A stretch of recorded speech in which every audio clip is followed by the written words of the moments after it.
Welcome, all my fellow Washington brethren and sisters. I am your man and resident Washington football team fan, Lou. Thank you for joining me here on the Washington Football Report. A lot of you have been anticipating this. I didn't know if it was going to take place or not. I wasn't really that hard pressed to see this deal go down. This feels a little bit different to me than the Charles Leno Jr. deal. Honestly, I wasn't begging for either of those guys to sign. Personally, I thought we were fine at both positions, but I welcome the depth. I welcome the competition, as I stated with the Charles Leno Jr. signing. This by no means spells the end of the line for this player or that player, although if you're a Troy Apke, and honestly, I thought shots were fired, bop, bop, bop, bop, bop, when they drafted Derek Forrest in the 5th round. If that weren't shots fired, this is definitely the authorities being called out to the residents, okay? Troy Apke looks like his days are numbered in Washington, but I also look at this move, and so for those of you not in the know, Washington did in fact sign former Dolphins defensive back Bobby McCain to a 1-year deal, similar to the one they signed Charles Leno Jr. to. Terms of the deal have not been disclosed to this point, but I would assume it's going to be a 1-year, $5 million deal when it's all said and done. We'll see what the specifics of the deal are, but it'll be enough to where it entices him to come to Washington, but not too much to where they can't cut him if they're not satisfied with what he's giving them at the end of training camp. That said, I look at this move, and I'm not as excited as some of you are because he wasn't that good in Miami. So let's get into the particulars of this.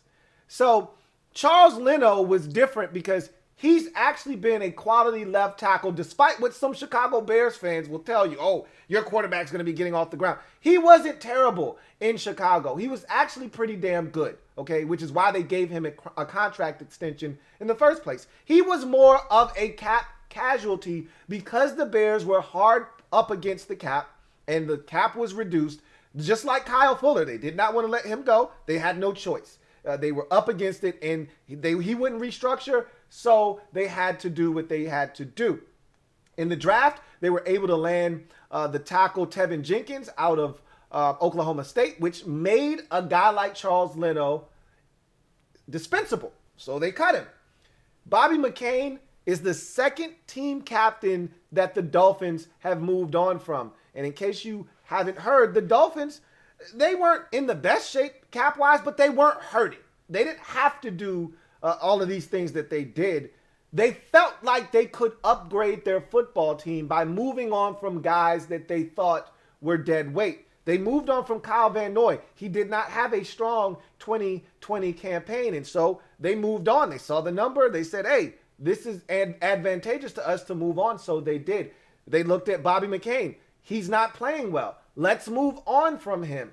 They gave him a 4-year extension back in 2018. The richest contract at the time of any nickelback in NFL history. Notice I said nickelback. That's where Bobby McCain is at his best. If you're telling me Bobby McCain is coming to Washington to play nickel, I'm excited. If you're telling me Bobby McCain is coming to Washington to play strictly safety, I'm not excited, okay? That doesn't get the needle moving for me. It doesn't get the juices flowing, okay? Now, this is right up Ron's alley, however. And for those of you who haven't already done so, go ahead and cop you a Ron's Plan t-shirt. But, and I'll do that again at some point in this show before we get out of here because we're getting close up to that deadline. If you haven't pre-ordered, please do so because the clock is ticking. But Ron wants positional flex. That's his favorite phrase. Last year, the phrase was culture. Want to change the culture. This year, it's positional flex. He wants guys flex, got to have flex. He wants positional flex. So this is a guy that can play free safety. This is a guy that has had some experience at strong safety, even though we don't need help at strong safety. Free safety is the position that a lot of you look at and say, hey, we could use an upgrade. Maybe he will be an upgrade. I don't think that is the case. But what he is also able to do is jump in the slot and give you some reps there. And I think that, to me, is the biggest question mark in the secondary right now. I'd be perfectly fine with DeShazer Everett starting at free safety. I told you guys that already. I'd have no problems with DeShazer Everett jumping back there at free safety, picking up where he left off prior to his injury. Got no problems with it whatsoever. I love what we were able to get out of Cam Curl last year. I love that Landon Collins is coming back from his injury and the defense is good now. So he doesn't have to try to play outside the defense and be this superhuman safety that we signed to this massive deal. He doesn't have to try to live up to it. Just go out and play ball and fit into the defense. I like what we've built, but I don't think Bobby McCain necessarily elevates this defense at the safety position. I think he may be able to do that in the slot. And that's why I am on board with this signing.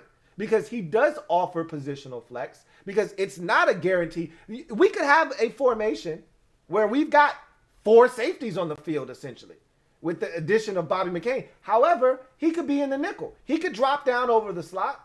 You could have DeShazer Everett up top as your free safety. You could have Cam Curl, in the box as that Buffalo nickel. And you could still have Landon Collins on the field as your strong safety. There is a conceivable defensive call or a defensive scheme, all right, that could have all of those guys on the field at once, conceivably. So I like the addition of Bobby McCain because of the flexibility he potentially gives us. He doesn't have to just be a free safety. He can play over the slot as well. But if you're looking for this guy to be the answer at the safety position, I think you're fooling yourselves. He hasn't been great at the safety position, which is why the Dolphins decided to move on. This wasn't like Charles Leno getting released where he's a cap casualty. They looked at him and they said, I just don't think you're worthy of being on this roster anymore, so we're going to move on from you at this point. So I can tell you this. He brings leadership. He was viewed upon in that locker room as the quarterback of that defense. He was well respected within that locker room, and he's a guy that is accountable. And so I think Ron loves all of those things. I think Ron loves the positional flex. I think Ron loves that he's a veteran, and we are a very young team. So when you can bring a veteran in the mix, Jeremy Reeves, young safety, DeShazer Everett, young safety, Cam Curl, young safety. It's a young secondary, honestly speaking. So you can bring a veteran into the mix who was drafted in 2015 and bring him onto this team with a bunch of youngins. Linebacker position, outside of John Bostic, it's extremely young, fresh, and green. All of them wet behind the ears, breath smelling like Similac. Okay, it's a young defense. The defensive line, all young guys. Most of them, with the exception of Matt Ioannidis, still playing on their rookie contract. It's a young team, especially defensively. So when you can add a veteran to the mix, it makes sense, especially one that has been known to be a leader. This guy was a team captain for the Dolphins, and one that can be accountable for you and hold others accountable as well, which he was looked upon as the quarterback of that defense. So I like the move because it adds more competition, it adds more depth, and it gives us another guy that can play, to me, at the most vulnerable position on our defense right now. I love what we have at the cornerback position on the outsides. I love what we have at the safety position. I think we're in good shape at both safety positions. Love what we're doing at linebacker, although, I would love it if John Bostic weren't one of our 3 starting linebackers, but it is what it is at this point. I'm not going to cry over spilt milk. And I love our defensive line, as most of you do as well. The one position I'm still nervous about is nickel corner.